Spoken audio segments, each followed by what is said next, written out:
Hello, and welcome to another edition of PaynePoints of Interest, where we talk about and answer questions relating to all things in small business. So grab your coffee and sit back and join us as we start this discussion.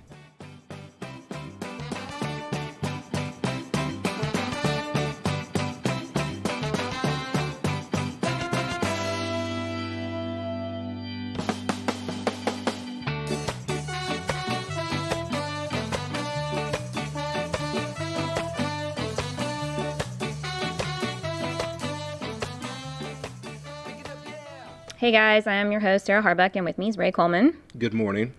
So we have a rather lengthy question this morning, talking about client-customer relations. I'm going to summarize it as best I can because otherwise it's going to take forever for me to read through it.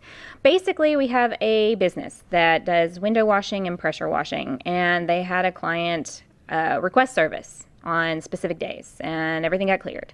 And then a few days later, the customer messaged the business saying, could we switch the days? Yeah, sure, no problem. Good deal. Then the client texts the business and says, I'll see you this morning. And the business was like, we have appointments this morning. Your dates are a couple days later. Anyway, kind of a dispute ensues, and the business owner, it was like trying to accommodate this woman as best she could, but also felt like she was trying to rearrange the schedule without much regard for what they were doing in their own business. So he wanted to know if he had handled the situation properly by, over accommodating this particular client, and what he could have done differently. I think we've all kind of run across people in our various business experiences where you have a client that's just being unreasonable and demanding and Right. quite self-centered. Yeah, just having a rough one on you for some reason. Like it could be that like the first instinct for this guy was that she's pulling the fast one. And customers will do that. Customers will try and pull the wool over your eyes if they can. A lot of people think that the world revolves around them, Sure. and so you should accommodate me even if I am being unreasonable. Yeah, and that's absolutely the entitled customer syndrome, and we've all been on both sides of that equation at one time or another. It's just human nature. But because, in my opinion, and like from my standpoint, I've had experience with this before, as all of us have, and the fact that it's so ubiquitous that we all do it or we all experience it, then I just allow for it. I say, okay, you're having a bad day today. Like if we're gonna come to an agreement today, if we can. If we can't, we're gonna put a pin in it and come at it another day. Yeah. Like just allowing for a person to have a bad day and servicing your customer anyway, because you can't pick your customer nearly as easily as you can pick your business. Now, in this particular instance, I would agree with you. Assume that they're having a bad day. It's not you personally. But when you have to schedule appointments with people and, Yes. confirm things, and especially when you're doing a big job like what I assume window washing and pressure washing Window washing, is, pressure washing is a huge it takes job. up time. It takes a lot of time. You got to very carefully cultivate your schedule. And, Correct. If I've made an appointment with you, Ray, as your pressure washing business, and I change the dates and the times on you, if I change the dates and times on you and expect you to accommodate what I changed it to without really even asking if it was okay to move the time, that's a very entitled attitude on my part. I'm not going to, this guy should not change his schedule. Yeah, it to was fit like her whims. he gave Absolutely her dates, not. and then he was like, well, I'll work on a Sunday if I have to. Well, why, if that's not what your normal schedule is like? Yeah, I wouldn't do that. I would make her, either we're going to make in other words, I would wipe out the whole thing. Say, look, Let's make a brand new contract. we're going to make a brand new contract right here, right now. We've Yeah. done an email chain and text messages, and all the receipts are here, but I'm going to throw all those out. Yeah. To accommodate you as a customer. Let's make a new deal right now with a date that works for you. Now, this will be the last one. Well, and I mean, one of the ways you could handle this, now some people might tell me I'm wrong, is, okay, you want me to come today and drop all these other people? I mean, assuming he had other employees to send, which it doesn't sound like he did, but assuming he did. Yeah, there's an upcharge for that. You want me to come out today? Or you want me to come out on a Sunday? It's going to be this much more. Are you agreeing that's to that? reasonable. Yeah, that's reasonable. I feel like that's reasonable. Some people It would is. say, well, that's not accommodating the customer. I feel like we've kind of lived in a society and a culture where it's like the customer's always right. Well, not always, you should treat them with respect and treat them as professionally as possible. But also, you can't let people walk all over you as a business owner. Or I'm going to come you're at gonna this be, from my position as an American. As an American customer, I've always been of the mindset that if I'm willing to pay for it, I should be able to buy it. exactly. Like so if I'm willing to pay you Extra money to extra come out money on. to come out when you're not supposed to, Yeah. then there's no reason for you not to say yes. Exactly. It's like I'm giving you the money. Like I ran into something similar probably like a year ago, maybe a little over a year ago. I was in Dallas and my card wasn't working. And so I wanted to buy a hotel room using a card that wasn't my card, and no hotel in Dallas would accommodate that. Interesting. Like it was literally no hotel in Dallas. Like it took me. I had to go Because you were using over another the person's credit card right. that had authorized you to use Yeah, it. Okay. like everything was lined out, and they could do it. Say it's illegal. So dude, if that person called it's not them, illegal for me to give you money and you give me service. That's not illegal. that's crazy. But it took forever to get into a hotel room that night.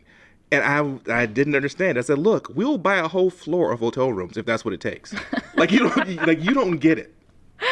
I mean, I get that they don't want to be liable for credit card fraud, but if you got the person whose credit card it is, like I've called up hotels before and registered, like made an appointment online or over the phone with my credit card. If you do that, then you have to show up there with that exact same credit card. It's gonna have to be, and you're gonna have to show your ID, and it's gonna have to match. Okay. And it was like, I guess I didn't think about that. Is it your card? It's like, no, it's not my card, but trust me, it's gonna go through just fine. And so like they got the card owner on the phone, and it was like finally we found one hotel manager. It's like, you know what? I don't care. Go ahead.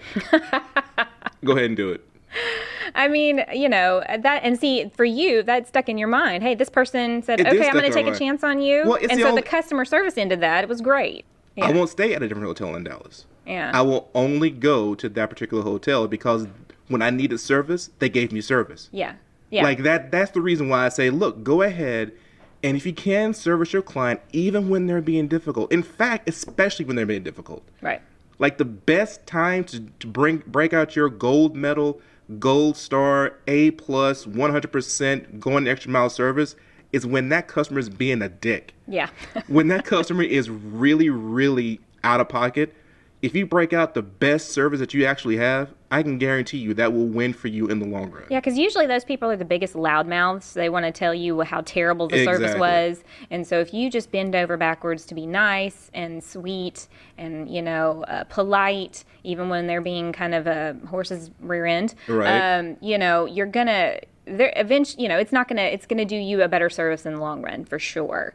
When somebody's being belligerent, you just, you gotta. You can't lose if you. You can't really worry about losing that one customer. Yeah, that's gonna happen. Like if you can't serve the customer, then there's no reason to leave it on bad blood. So look, the dates didn't work out. I'm sorry. Something must have got crossways. Do you not want another date? Okay, I understand. Listen, if you want to come back and do the service again, you're always welcome. I got your file open. That's just leave it so that they're not crabby. Yeah. There were when they certain leave. types of photography that I didn't want to do, like infant, newborn photography. It takes a lot of patience, takes a lot of time, and it's just not something I felt I was very good at, or, a client would be better served by hiring someone where that's the photographer's specialty. So whenever I would get inquiries about, I want to do newborn pictures, or I want to do, I would always send them to someone else that was more adept at that particular style. And I think that's great customer service myself. And people were shocked. Well, you're telling me to go to a competitor? Well, they're not really my competitor. That's what they do right. most of the time. I do this thing over here, completely opposite of that. So, I think the takeaway here is you do your best. You're going to lose customers along the way, even when you are a stellar customer service giver. And sometimes that losing the customer is the best service. Yeah. It's the best thing for you. It's the best You thing know, for them. You gotta do what you gotta do. in other words, like in the final analysis here, don't get mad at your customer. Yeah. Like if your customer's mad at you, don't get mad at your customer because you depend on them whether you want to or not. Right. Always be giving your very best, and always be closing on a sale. If not this sale, then a sale in the future. Yeah. All right, well, we're doing something a little different. You may have noticed last week we're kind of trying to feature local businesses. We want to feature this week a local business, Tomei Catering. They are located here in Lufkin, Texas. They make amazing homemade food. They are currently taking online orders. You can go and pick up at their location, which is, let me find the address real quick. It is 206 East Groesbeck Avenue, Lufkin, Texas. I mean, you can't go wrong. They make individual meals, they make family meals, they have desserts, they have drinks. You can order everything just through them, go pick it up, go home and eat. Especially right now during, everybody in quarantine needing to eat but can't get out and dine like they might normally do. You cannot go wrong with Tomei Catering. Please give them a call on their social media, Facebook at Tomei Catering, their website, tomeicatering.com. Yeah. They're great. Worked with them on a lot of different projects, and you can't go wrong with their food. That's going to be it for us today, guys. So as always, if you have any questions or comments about today's topic, you can find us on our social media. Our website is PaynePoints.com, Facebook and LinkedIn at PaynePoints, Instagram at Payne.points, and Twitter at PointsPayne. You can now call or text us at 855-PAYNEPT. That's 855-729-6378. All right, guys, we hope everybody has a great day. Let's get to work. Bye, guys.